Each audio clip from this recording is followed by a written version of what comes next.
All right, ready? And we are going live. Start the slideshow. All right, we're just waiting for people to get into the webinar right now. See, many of you are coming in. Go ahead in the chat box and put your name, where you're from, what business you work for or own. We're going to get started in about 5 minutes. So you'll find the chat box and also a Q&A box that you can put questions in there. But this is a good time to just tell us where you're from. Hey, Rebecca from Northeast Spokane. Is that Miss Rebecca Routh? Hey, Ben, how you doing? Ben Weaver. All right. Well, no, this is the actual second live session of this webinar. We had a great session yesterday with over 100 people. So it was very informational. Hey, Chris, how you doing? What's up, Chris Rizzuto? Hey, Jamie, thanks. Actually dressed up today. He didn't mean you.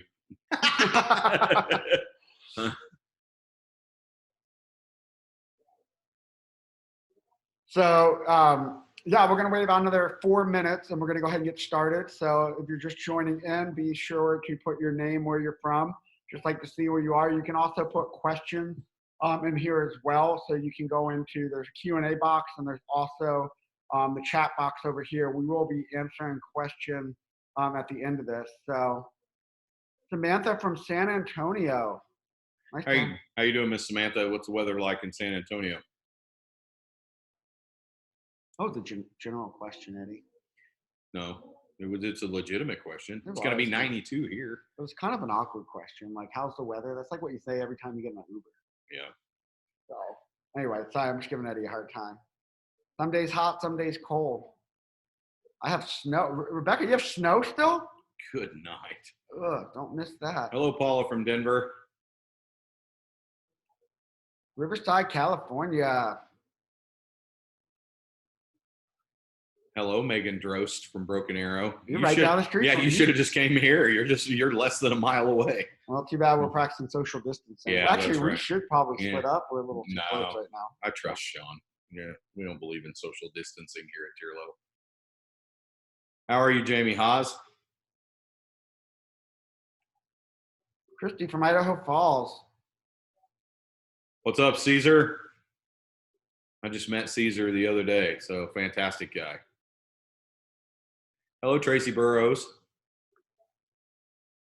Jenny Mayfield. Jenny Mayfield Harrison. No, I'm not used to Harrison yet. I got to get used to that. That's okay. For those of you guys that know our chief operations officer, it used to be Whitney Shue.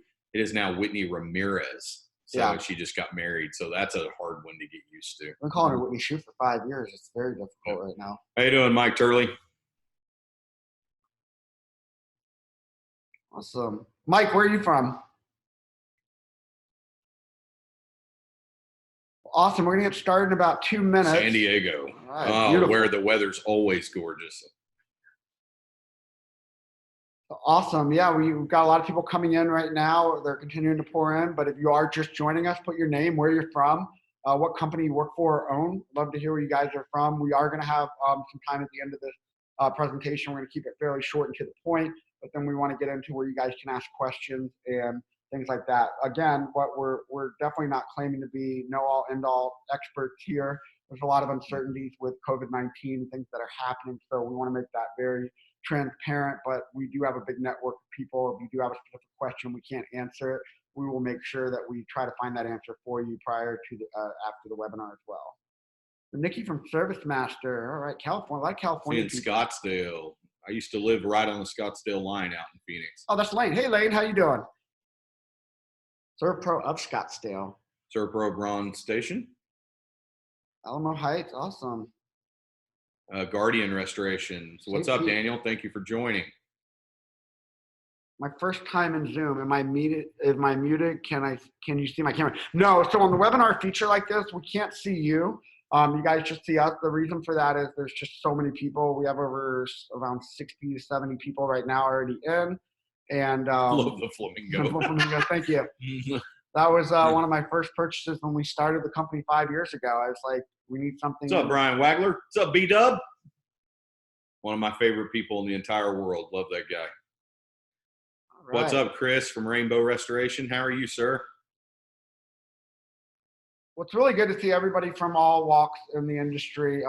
This was really an effort that we wanted to, put out there for, everyone to come together as one, because we're really going through some unique times right now. So we're gonna wait about another minute as people are continuing to log in. ServPro Gurney's marketing team is all here. Awesome. How you guys doing?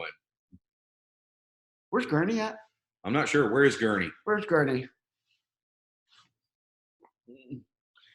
I gotta take a drink. Breakfast of Champions. No, we are not endorsed, although we should be. As much of it as we drink. So, I don't really drink Monster anymore. Well, I'm sorry. All right, we're going to go about one more minute.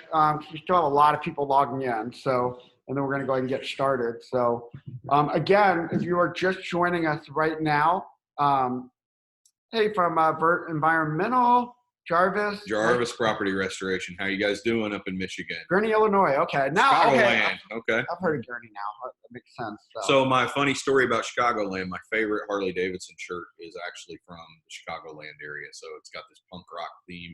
Very, very cool. So props to Chicagoland. Big fan of your city. Awesome place. Food is amazing. Yep. I gain 5 pounds every time I go. Yeah, exactly. Pizza is ridiculous. Rapid Response is here from Southern Cali. Green Bay, Wisconsin. Love that place. Yeah, got some cheeseheads. Yep, I love cheeseheads. Go cheeseheads, right?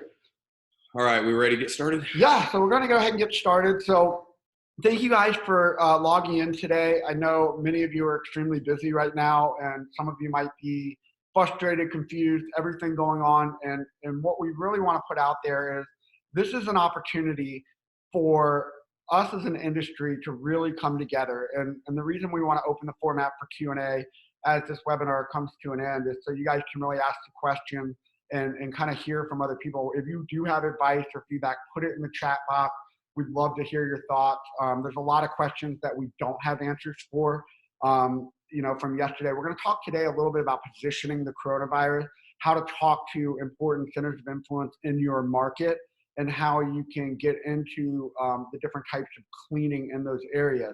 Now, the thing with this outbreak is a lot of uncertainty, which I kind of backed up to. So, you have to be extremely careful when talking about this. But just to kind of start off, my name is Sean Michael Lewis. I have worked in the restoration industry for about going on close to 8 years, worked in construction prior to that as I grew up, through college, everything, worked in construction management. I worked for a large franchise called ServPro for several years on the corporate level, and then as well on the franchise level, we were able to grow a franchise to several $1 million in commercial restoration. That is where I met Eddie about 5-6 years ago, and he came in as one of the head commercial directors and had extremely high level of success. So we're going to be sharing some real feedback from what we've learned in the industry, but also when it came to infectious disease and how we approached it prior to this outbreak.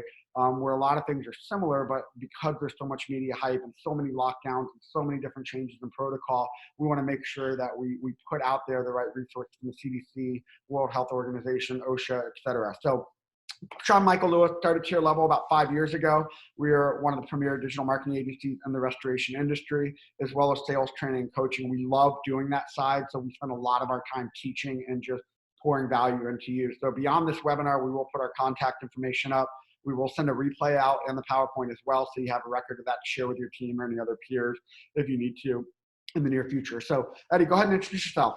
My name's Eddie Green. I have been in the restoration industry for now going on about 6 years, but as Sean said, I kind of came out guns blazing, had a tremendous amount of success. I was director of operations for more recently for a smaller franchise and grew them by several $1 million in just 6 months. And then also too, Sean was the person responsible for bringing me into restoration. I became the director of business development for a top 20 ServPro franchise large loss response team, growing them several $1 million over a 4-year time frame, and being a commercial account and sales specialist. So now co-founder along with this guy of Restoration Sales University. That is our passion, and then also chief growth officer for Tier Level Digital Marketing. I do want to set the precedent for this meeting. I want you guys to understand that this is our time to shine now as a restoration company. Whenever I say that, it is because Sean and I have a mantra that we live by, which is to out educate and out care. So this now is the opportunity for the restoration company to alleviate the elephant in the room, which is that we're not an industry that a lot of people respect, because they think we're vultures. They think we take advantage of situations, that we exploit jobs, make them bigger than they should be, overcharge, over demo, just don't have good integrity.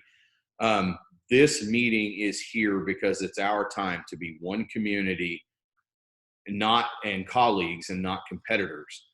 I don't care who you work for, whether it is Interstate, whether it is ServPro, whether it is Belfour, whoever it may be. There is enough work out there for a very hurting and scared nation. And if you are here just to learn how to make a quick buck and exploit this situation, I'm going to very politely ask you to get off of this call, because we don't want you here. We want people here that want to help, that want to operate within fair and equitable margins, and want to operate with integrity to go out and be the superhero in their community, which is right now what you have the opportunity to be. Now more than ever, you have the opportunity to educate the why that you need. They need to hire companies like you to come in and make their facilities safer and give them peace of mind. So I know that's a very staunch stance. I really don't care whether you agree with it or don't agree with it, but I have seen instances where people are going in and charging exorbitant amounts to come in and do it because it's a get-rich-quick scheme for them. And I'm sorry, I don't line up with that philosophy. I operate with a servant's heart mentality when it comes to taking care of clients. So if that is you, get off the call, and hopefully you end up getting sued when it's all said and done. So that being said, let's jump into the mentality of what this is about. Everybody in the United States right now is terrified. They're scared. We have always said that in the restoration industry, we are a recession-proof business. Or resistant. Yeah, or resistant. And I guess now we are under the test to see whether or not that is true. It is your job now to be a true student of the game, because we're not going to sit here and profess that we are subject matter experts when it comes to this. We don't have all the answers, but we do spend a lot of time. I've spent more time on the phones consulting with franchise, probably 16, 17 hours a day right now between, myself and Sean. We just are not sleeping much, helping people with verticals that they haven't thought of, approaches that they haven't thought of, advisement on how it needs to be addressed, pricing, all of these kinds of things. So when it comes to the mentality, it is your job now to out-educate.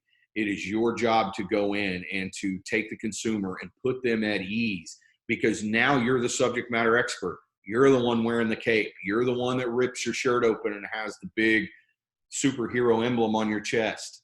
And I hope that's the way you're approaching this and attacking this. Okay, when we talk about margins, we have seen pricing anywhere from 15 cents a square foot all the way up to about $2 a square foot, all depending upon the category and all depending upon your region. So consistently across the board, it's been typically between 50 cents to $1 a square foot on category 1 cleaning. And we'll get into category 1 preventative measure cleaning in a little bit. But when it comes to margins, you need to really sit down and understand how much do you have going out in consumables and labor, and set your margins accordingly, because this is a long tail process.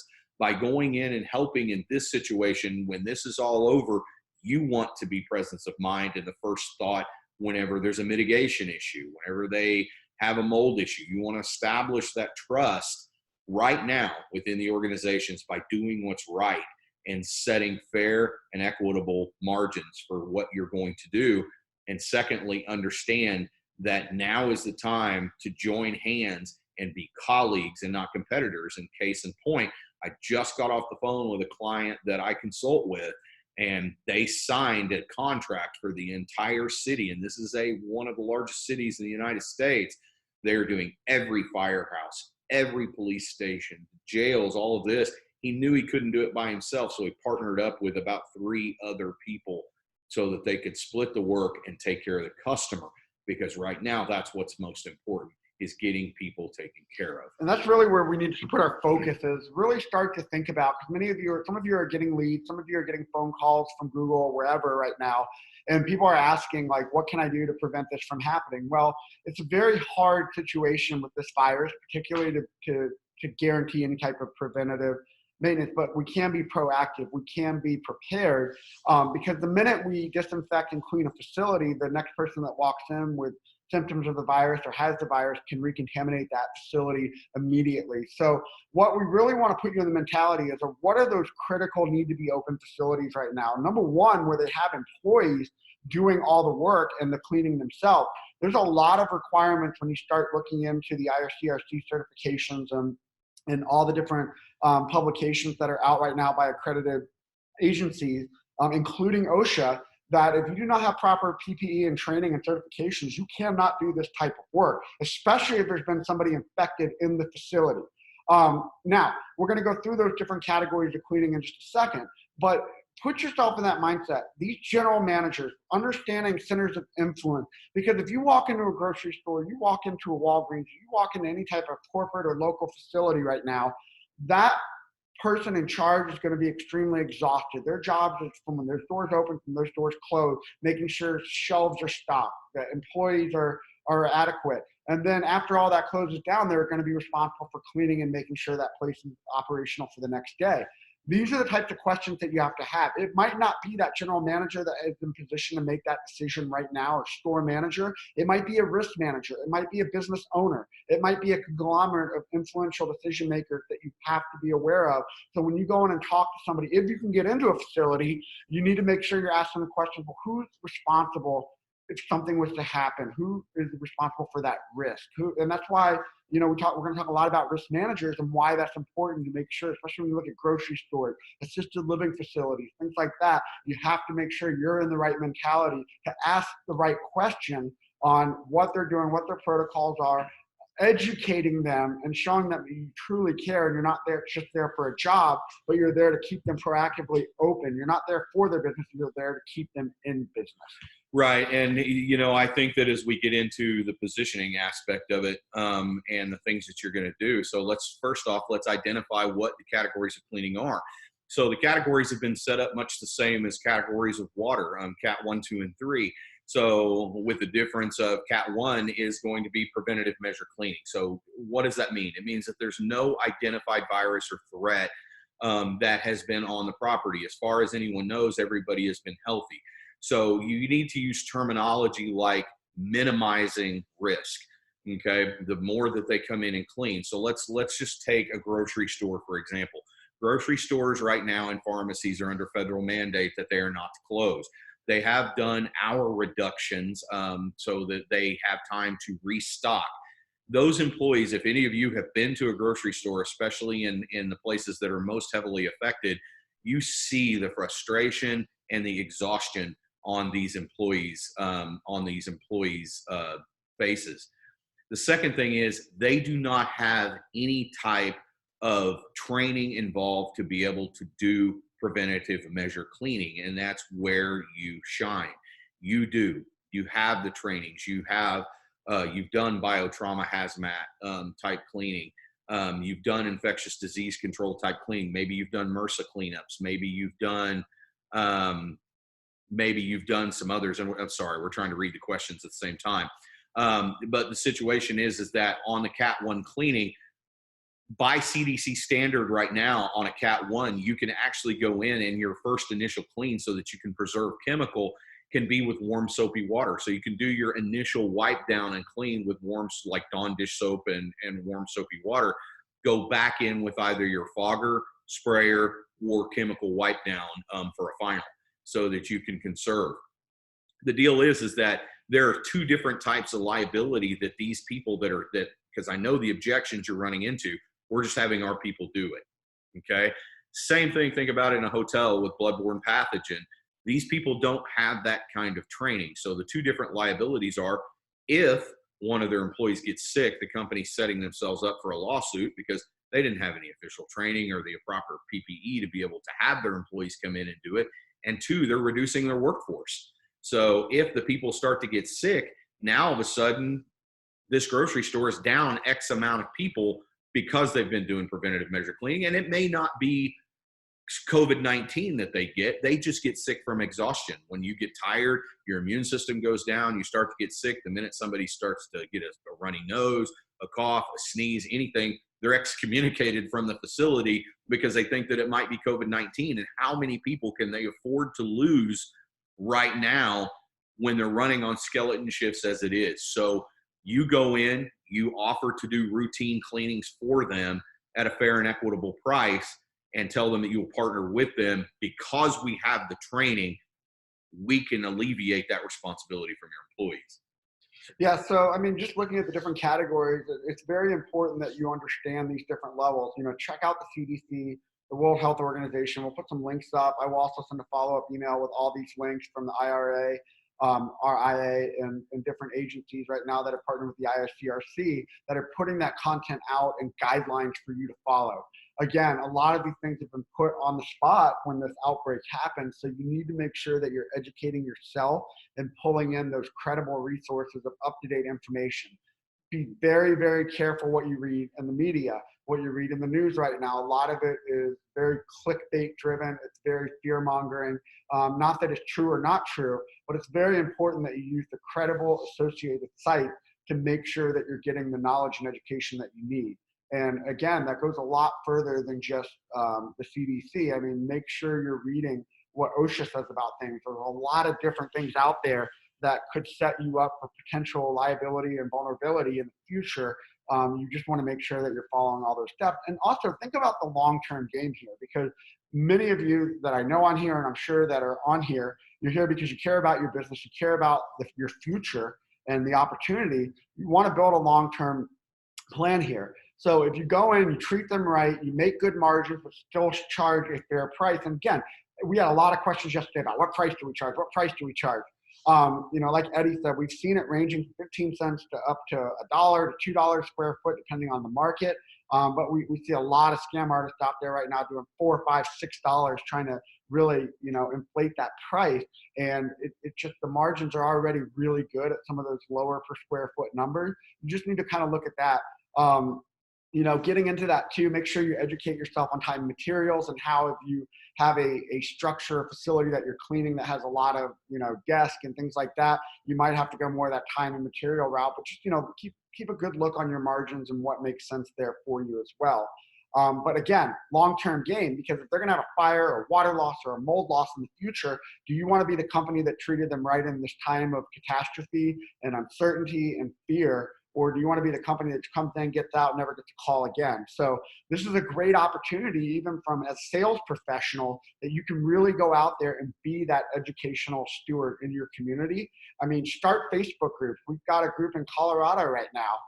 It started a page called Colorado Helps. And it's not about promoting your business. It's about putting educational resources out there and educating the community, bringing friends and parents and family members and other businesses involved as one, competitors, everything. It's so cool to see that type of stuff happening and communities coming together. So be that front line of where people are going to call you because they have a question. Maybe they're not going to work with you, but they have a question that could lead to an opportunity for you to work for them as well.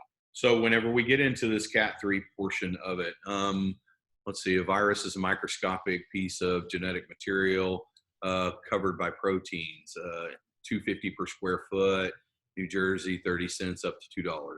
Okay. Thank you very much, Nicholas, for sharing that information. Yeah, and that's an area like New Jersey, New York. I mean, some of those costs per square foot might be a little bit higher than the Midwest, rural Oklahoma, where we're at. So it really goes by your market and your industry as well. So thank you for sharing that as well. Well, now on the Cat 3 side of it, and I want you to understand, don't take anything that we have or that we are saying as gospel, because we encourage you to go out and go do, because this is ever evolving, ever changing. Like I said, there's not even an expert right now on this virus in any realm, just because of the way that it does. But based on the information that we have read and seen over the last few days, Cat 3 is that there is a viral threat that on site, it could be one or multiple employees or patrons or tenants or anybody that has tested positive for COVID-19. This now is a full hazmat issue. If you'll go to the next slide, we're going to show. Real quick, Timothy asked a question. What PPE are you recommending for techs at each CAT level? Okay, so on Cat 1, what I have seen is that you're not required to have to go in full PPE suits.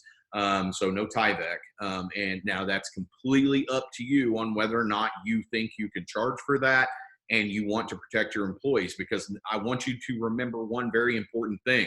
This virus has a 3 to 14-day gestation period based on your immune system. So because you're going in doing preventative measure cleaning in gloves, booties, and a paper mask, does not mean that the virus is not present. Okay, so I'm going to leave that up to the discretion of each owner and on how they are going to be doing their PPE for whatever level of cleaning. Cat 2 definitely I would be in Tyvek, because there is a reasonable suspicion. Multiple people or one person is being tested because there was suspicion of the virus. In Cat 3, I would go full hazmat chem suit, to be real honest with you. And as we get into the Cat 3 portion and see that some of the regulations that have been not necessarily enforced but handed down, I'm just going to read this to you. A virus that is, in regards to Cat 3 cleanup, a virus that is capable of killing 2 to 5%, which right now on average, right now this has a 4% mortality rate. Okay, so 2 to 5%, so it falls within that required spectrum of the people that it infects, considered a biological threat capable of being immediately dangerous to life or health. Effects from exposure to contaminants may be immediate or have delayed or permanent adverse health effects. Therefore, workers should be properly trained and protected with the appropriate personal protective equipment. Again, Cat 1, discretion of the owner, but I would definitely gloves, paper mask, and booties. Since the latest outbreak of this novel coronavirus is immediately dangerous to life or health, at least some level of OSHA and HAZWOPER training is necessary in Cat 3 instances. In addition, President Trump has declared a national state of emergency, confirming the requirements that HAZWOPER training is needed not only to clean up after confirmed site contamination, but also to provide preventative measures. Okay, if you'll go to the next slide, we actually have some new up-to-date information that came with OSHA, RIA, and IICRC, along with the CDC.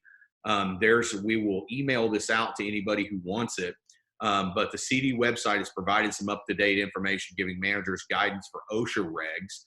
I can't see that, if you could move that need to be followed. Workers must be trained when and how to use PPE, which we all know we're doing that. But in OSHA's hazard communication standard, comply with the bloodborne pathogens and proper disposal of regulated waste and PPE for Cat 3.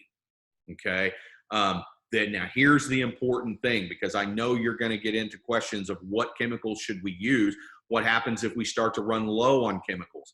Disinfectants used include diluted bleach, so sodium hypochlorite solutions, alcohol solutions, household cleaners, but there are 287 EPA registered household disinfectants that all work for being able to go in and do disinfecting for this type of cleanup. Okay, so you have the ability to be able to go out and do due diligence and research and make sure that you are complying with the standards, using the appropriate chemicals. Again, this is not going to alleviate the problem. It is just going to minimize impact. As we all know, think about it like a mold situation. If you set containment and you do the mold cleaning, it is only good until the containment barrier is broken or taken down, and then it's automatically cross-contaminated. Same holds true to this. Nicholas just chimed in, said a lot of people are doing false claims and false hopes right now. We have seen that across the board, and just to not to dig into that or things like that. It all comes down to the operator owner, whether they're a franchise, independent. There's a lot of great, amazing owners in this business that we get to work with and things like that. But what I want to be very clear about, he does bring a point up, is there's no guarantee that the virus is not going to be a contaminant in that facility. So you have to be very careful that when you are talking about this with decision makers, risk managers, especially that are all they're focused on is liability, CFOs, lawyers especially. You have to make sure that, like, look, this is what we're doing to be proactive, as preventative as possible, but there is no guarantee that COVID-19 will not still infect this facility. So, But also, just to kind of stop right there on that, it is still necessary to minimize impact. Okay. The more that they clean, the more that they allow companies like you who know what they're doing to be able to come in and to do this is going to greatly reduce. Now, when we get into the verticals, immediate gratification versus long tail process, we're going to talk about, the only way to ensure that the virus has been completely eliminated for that time frame is that if you do go in, treat it as a category 3-step clean, and you seal the place up and nobody goes back in, then you can guarantee at that point that there's no coronavirus that's going to be present until they unlock the door and the next person walks in. Then at that point, it's been cross-contaminated. So whenever we talk about the verticals here in just a second, because a lot of people are going, I don't even know how to go out and go market for coronavirus at this point because nobody will let me in the door. We will get into that portion of it. But we do. Nick, I want to say thank you for that comment and echo your sentiment, because in the restoration industry, we all know there are people that are great at it. There are people that aren't great at it. And there are people that operate with a servant's heart, and there are vultures. And, it does suck because the people that are on the bad side of it make it bad for all of us who are trying to do it right. So you have to be able to understand the objections, empathize with the objections, let those customers know, look, it wasn't me that took advantage of you, and set the precedent by your actions. That's all you can control, or what you do. But I do echo Nick's sentiment. I have ran across people that I refuse to work with because of their mentality, because of their ethics, that I absolutely will not give them the time of day in this industry. So Nick, thank you so much for bringing that up. And a few of you are asking, Eddie, where on the CDC site did you see the definition of the categories? Where did you pull that from? I will have to, it's on the CDC site for the different Cat 1s.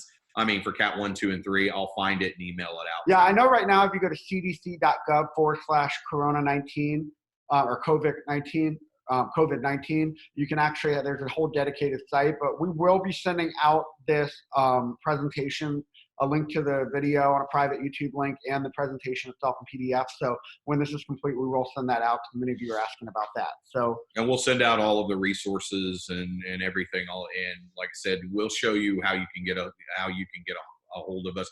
Not only are we going to send out the video, but we will send out the slideshow as well. That'll have the links to every single person that has attended. We'll give you the links to that. So let's talk about the verticals. A lot of people with things being shut down don't understand where they need to go. The thing about it is that the more immediate needs right now are the daycares. We are starting to see a spike in cases in the younger people. The daycares are understaffed. They don't have the ability to be able to go in there and be able to do cleaning. And you cannot put a price on the safety of children, safety of any individual for all that matters, but the safety of our kids. So the way that I would go in and go market is probably not going to let you in the door, but you definitely have your phone, which is a lost art of people actually picking up the phone and having interpersonal conversation with people. You have all of your digital resources available to you: LinkedIn, company website, all of their social media channels. But here's going to be the other thing too. If you look at grocery stores, I would go to the risk managers. Even if some of these places like your Walgreens and your CVS pharmacies all have national agreements in place, I'm telling you, restoration companies are having a very hard time being able to keep up with the phone calls, or they're not getting phone calls at all. What I would do is jump into the association side to help distribute information. Case in point, on the restaurant side, I was consulting with a franchise in Colorado, and they sent a flyer to the restaurant association and asked them to distribute that flyer on their behalf with their contact information. Within 2 hours, that restoration company had 8 jobs. Pick up the phone. I have had no problems getting in touch within a 24-hour time frame with any of the organizations. Your ALAs, which is going to be the assisted living. So if it's Colorado, it would be CALA, the Colorado Assisted Living Association, to be able to get in touch with. I would get in touch with their membership department and say, look, we have every intention of wanting to be involved in your organization, but right now we are here to help. can you distribute this flyer on my behalf or put me in touch with facilities directors? Assisted livings right now are screaming for help. My sister is CEO and nationally recognized speaker for a very large assisted living conglomerate, ownership conglomerate. They are begging people to come apply for CNA positions, and they will train them on site. So they are begging people to be able to come in and help. Retail spaces, manufacturing is not shutting down, and warehouse spaces are not shutting down. Restaurants you're going to see in both verticals, both a more immediate need and long tail.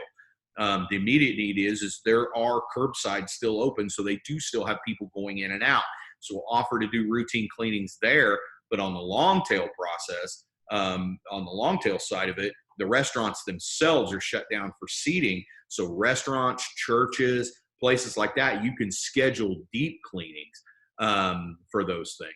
So somebody just said, did I touch my face? If I did, I'm sorry. Oh, Sean did. Okay, so stop touching your faces. It's like, I'll touch Sean's face. How's that? You want to make everybody uncomfortable? So, on these verticals that you're looking, if you want some help on how to digitally market to these verticals, I'm going to have my contact information up there. I want you to email me. I will help you. That is all I do every single day right now is I'm on the phone with marketing teams, business development teams, Zoom calls, owners, teaching them how to market digitally to this and coming with creative out-of-the-box ways to be able to get in front of these people and make immediate impact and get some jobs scheduled out for you. So, but I would really reach out to the organizations that are in your specific markets, even your RIMS association, Risk and Insurance Managers, your IFMAs, your International Facility Managers Association, Hotel and Lodging, Hospital Engineers, Property Managers Association, probably going to be a little more of a long tail vertical with the shelter in place type thing, but are the people still utilizing the gyms in the apartments? If they are, offer to go in and clean the gyms after hours. It increases your margin, and you can go in and go do that. So real quick, we had a few questions come in. I want to address a few of them around this time of the presentation. We're excited. We actually have several members from Asporta Wash Systems on the call today as well. And Jamie Sands just put a comment in there. With assisted living facility, the Asporta has cleaning capabilities for textiles impacted by COVID-19. So I will actually send a email out after this, and I will include Jamie and his team's information on there. If you do have an Asporta or you do soft content, there could be a huge opportunity with the assisted living facility, maybe some hotels, and things like that. So they have a lot of educational insight from their company that can definitely help, whether you partner with a soft content or you do it in-house. I know a lot of you have Asportas that you're having difficulty marketing right now, but now would be a really good time to put that out there. Couple questions real quick. Will there be an explanation of the level of depth of cleaning for the different categories? Examples, grocery stores versus office versus daycare. I think we can. I think, to be real honest with you, for the sake of this, maybe that should be a second webinar that we do, or we would be happy to be able to address that one-on-one. The situation is that I don't want to, we believe kind of in keeping things to a 30-minute mentality. And whenever it comes to getting into your levels of cleaning, Cat 3 is definitely going to be treated much like a hazmat situation with a 3-stage cleaning process that I would do. On Cat 1, realistically, all it is going to do is going to be doing a wipe down and then a secondary wipe down of everything that is involved or what's asked to be involved. On a Cat 2, it's going to be what's in between Cat 1 and Cat 3. So if you do want to get into more in-depth conversation, reach out to me. We'll be happy to, myself or Sean will be happy to set up a conference call and talk about that, because we do want you guys to feel like you're educated in there. We'll also send you some links to some places that you can go and do some additional research on what you should be doing, Cat 1 versus Cat 2 versus Cat 3. I think that one question could eat up an entire webinar on there, and would be happy to do that one-on-one, or if there is a need for it, set up a secondary webinar for the educational process. I'm getting in depth to what chemicals should be used, how they should be applied, what processes should be put in place for Cat 1, 2, and 3. Well, also, So I don't want to circumvent that question. I want to devote more time to it, but I would rather devote time individually to the people that want to know that, because I know there's a lot of people on here that do feel like that they have a firm grasp on it. So let's connect one-on-one. So Jamie also shared, have you guys looked into the GBAC, the Global Biorisk Advisory Council? I haven't personally, but we'll definitely be checking that out. We'll also include that in our link. He's saying it has some great resources, so we will definitely look into that some more, and I encourage you guys to check that out. And then Russ from Sporta actually asked a question: are most of the immediate need business self-paying, or are those jobs running through their business insurance? From what I've heard from a lot of commercial insurance brokers, it's they are not covering COVID-19 cleanup. I don't know if any of you guys are seeing differently across the country in different markets or anything, but as of right now, it's all self-pay or majority of it's self-pay.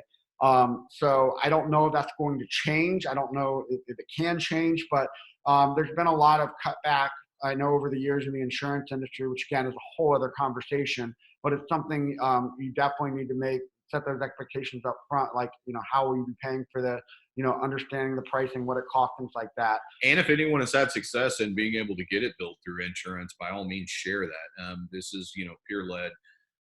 Again, Sean and I have just had a lot of questions and a lot of requests to be able to do this.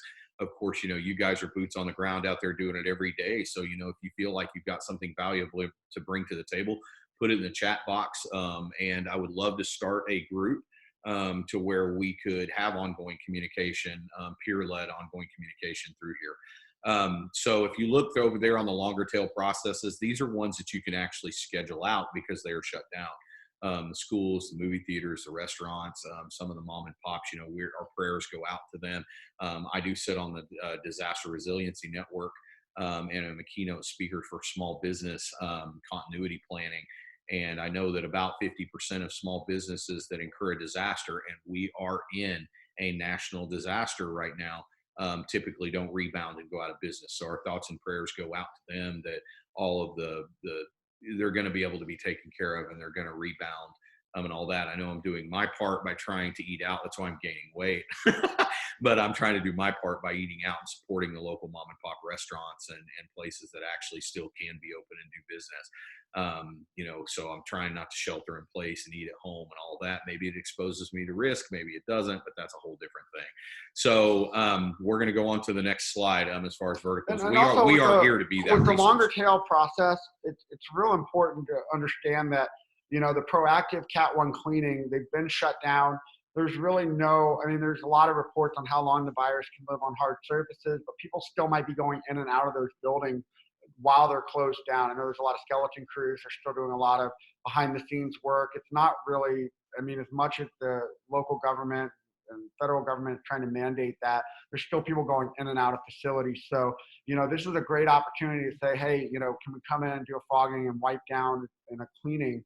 And then what the different levels of that are, so they can at least be proactively set up. I know with schools, a lot of schools have been canceled for the rest of the year. There's still debate here in Oklahoma, will private schools go back, in May and go into the summer. But, definitely, especially with your daycares, aftercares that have been canceled, when that stuff starts picking up, in general, these places should be cleaned on a routine basis anyway.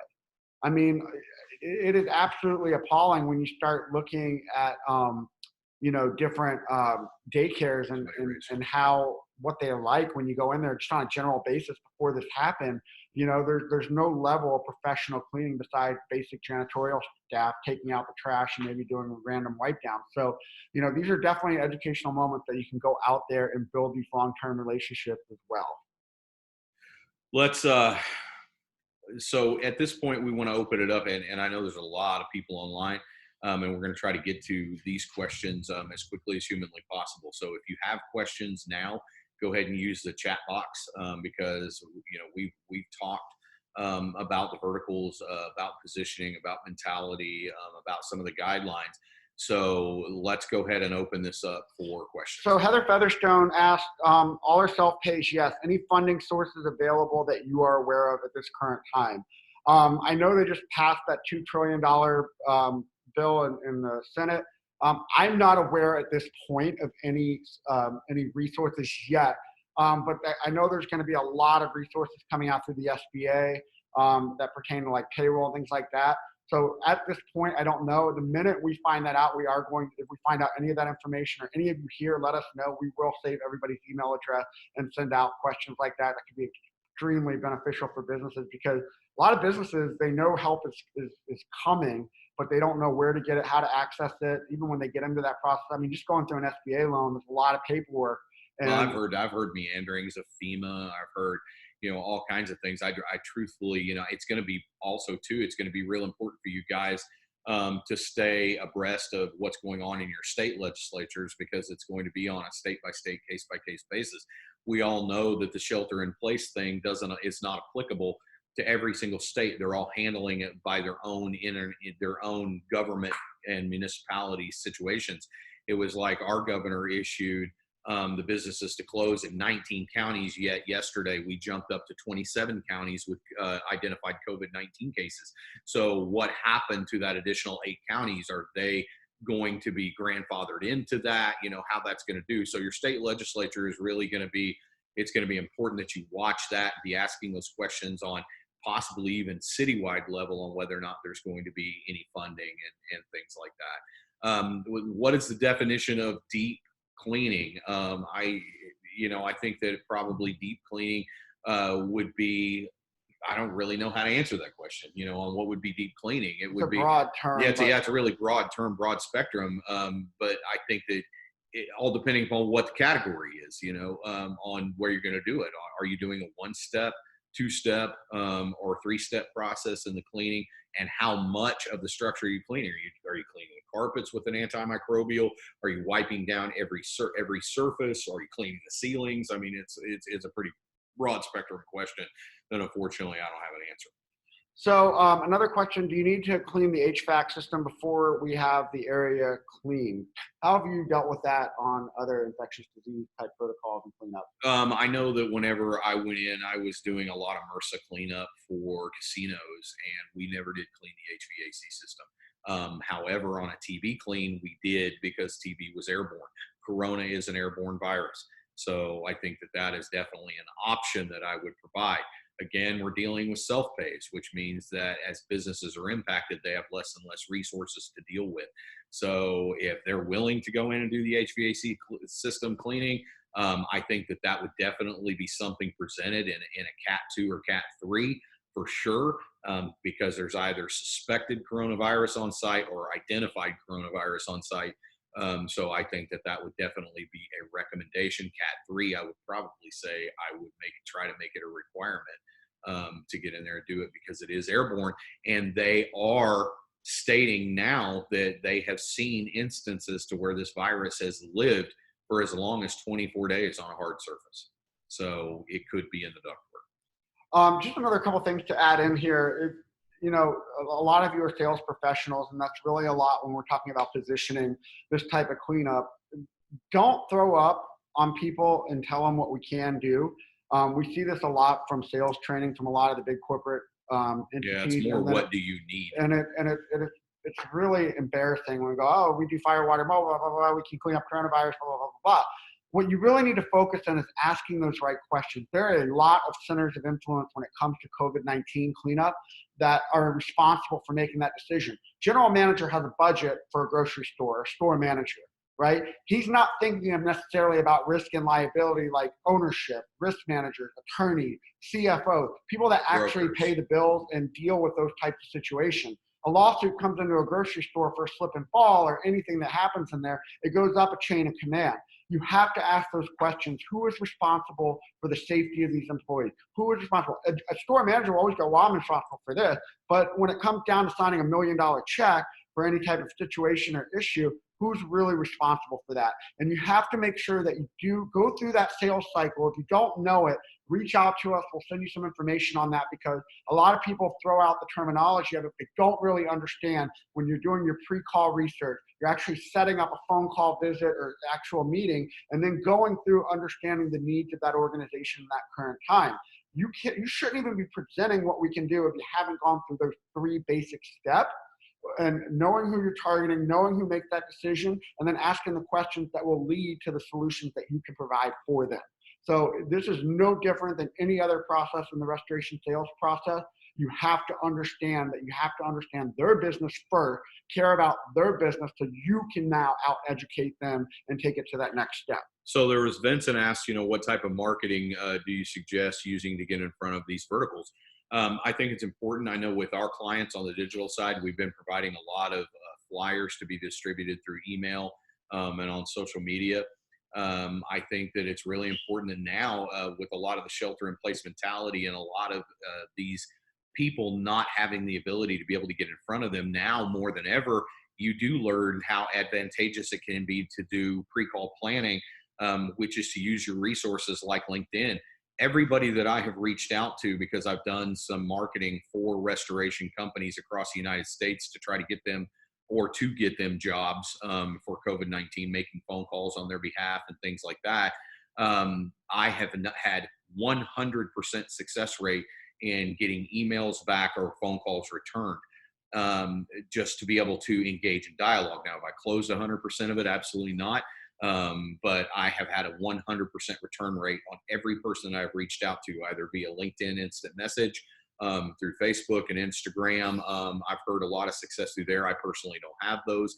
But I've heard a lot of success going through that route, but through email and phone calls to the organization. I've also had a 100% success rate on having the organizations like restaurant associations, ALAs, and all those call me back to be able to discuss COVID-19 protocol.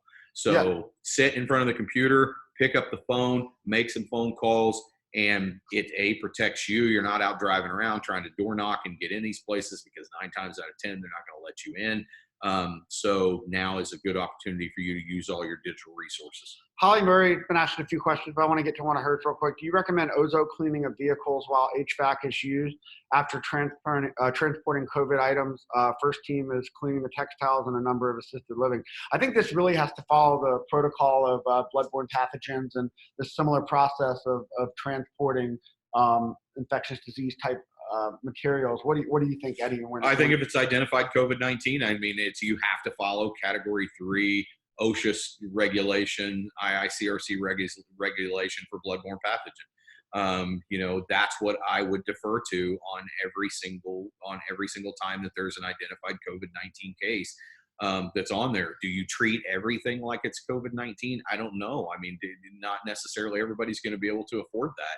So I don't think that you can treat everything like it's a Cat 3. I think that from a safety standpoint, I know if I was a production technician, I'm going to treat it like it's a Cat 3 because I have family to go home to. So it's, but as far as the protocol is done, that's the way that I would identify it. Is there been an identified threat? Is there a suspicion of an identified threat? Or is this just preventative measure cleaning? And that's the protocol you're going to follow. I had a question from a good friend, Paul Farmer, on here. He is the owner of Starfish social media, SEO work, a lot like what we do at Tier Level. Awesome guy. He wrote a good question. What are your thoughts about social media posts, specifically for Google My Business, Twitter, LinkedIn, Facebook, and Instagram? In the spirit of a servant's heart, do you recommend sharing the content with other franchises or businesses for use?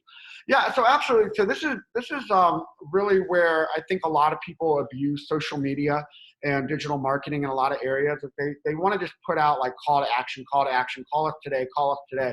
I see a lot of restoration companies doing that right now.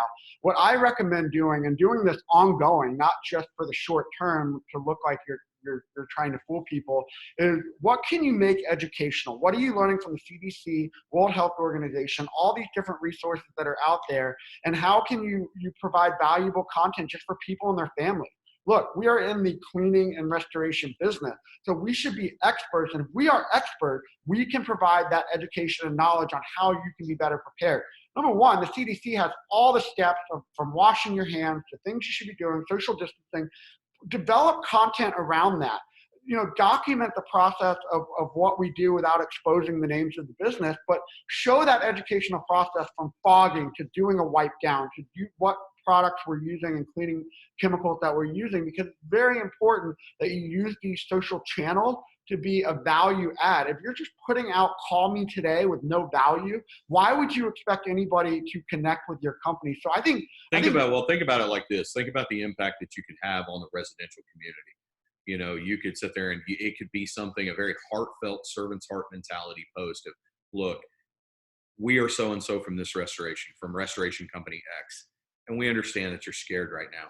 Let us give you some tips on how to make your house safer and preventative measure from COVID-19.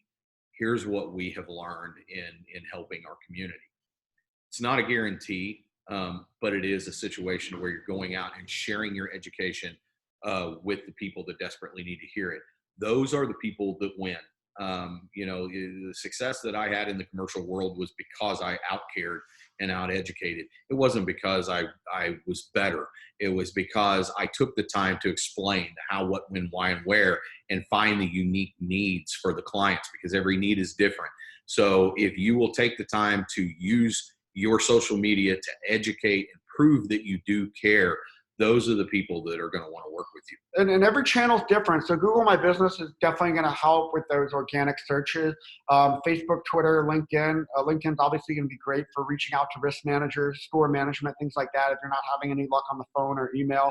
I mean, you really have to try all those avenues. Paul, if you give me a favor and put your email in the chat box. If anybody has questions on doing this, one thing I want to add, and this is where Paul's a very valuable expert, is doing video in this time. Even just pulling out your phone and shooting an educational video of 30 seconds, 60 seconds, or here's 3 things you can do in the COVID-19 crisis for your business and things like that. And then you can kind of start to sneak in, like, here's the cleaning process. Here's the right way according to Cat 1, Cat 2, Cat 3. I mean, put that education out there that's documented by the IRCRC, the CDC, and the World Health Organization. Put that out there and tell them, give them that value. So then the next point of interaction should be, hey, is this something you could help us with? And then you can get to that conversation. Absolutely, we can't guarantee it, but here's what we can do to help you. So Paul runs a great agency. He can definitely be available to talk to you guys about how to do that and capitalize on that, not only for this period of time, but long term as well. We got a few more questions coming in. Let me go down here real quick. And there's Paul at starfishseo.com, Paul at starfishseo.com. Definitely reach out to him if you have any questions. We'll be available as well for any digital marketing questions as well. But again, he's just one of our really good peers in the industry as well. So Chris Slade just said, please email me. We'll be emailing all this out as well, but I think you might be asking for Paul. So right now I want to ask if there's any more questions that you guys have. If we missed anything in the chat box, just go ahead and cut and paste your question in there as well. But we are going to be doing a webinar tomorrow on 3 ways to utilize social media and digital marketing for this as well. If you go, and I'll kind of put the link up right here. If you go to tierlevel.com/webinar, you can register. We also have some exciting webinars coming up with Sporta as well. And they're even going to be addressing one on April 2nd about the coronavirus. If you go to tierlevel.com/webinar, you can register for any of those. All of them are free at charge. So Daryl said, Jamie asked a question real quick. It keeps coming up. Any ideas of ultrasonic technology works against COVID-19 for hard content? I can't answer that question. I will get an answer for that question. Email me, Jamie, Eddie, E-D-D-I-E, at tierlevel.com, and I will have an answer for you. I can't answer that on here. I don't know. And then what was that one?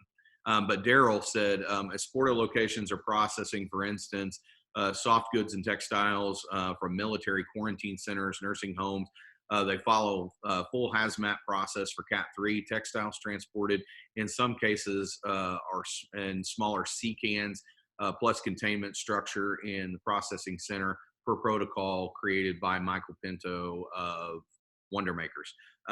So that's good information to know. Yeah, and just to let you know, if you go to tierlevel.com/webinar on April 2nd, Michael Pinto is going to be doing a webinar on 2 questions that you must be aware of and you must be asking with businesses. So it's going to take this a little more technical, a little more in depth for a lot of you that have those more in-depth cleaning questions. We wanted to really talk today about positioning that, asking the right questions, those verticals to look at, understanding the categories of cleaning. I would highly, highly recommend on April 2nd that all of you register for that webinar. There is a link at tierlevel.com/webinar. So be sure to go there and register for that. These are free webinars, free resources. We are pulling as many experts in the industry to be on that. I'm even going to see if Paul can be available for questions tomorrow. on the digital marketing one. Anybody we have that has knowledge and value, we want to make sure that they are available to this community because, there's over 100 people that have been on this webinar. We want to make sure that we provide that value for you. Does anybody else have any more questions? We are going to end this recording in just a little bit. We will send that link out to you as well. Andy, so thank you. I want to thanks for doing this. We appreciate you, Andy, and everything that you guys are doing out there.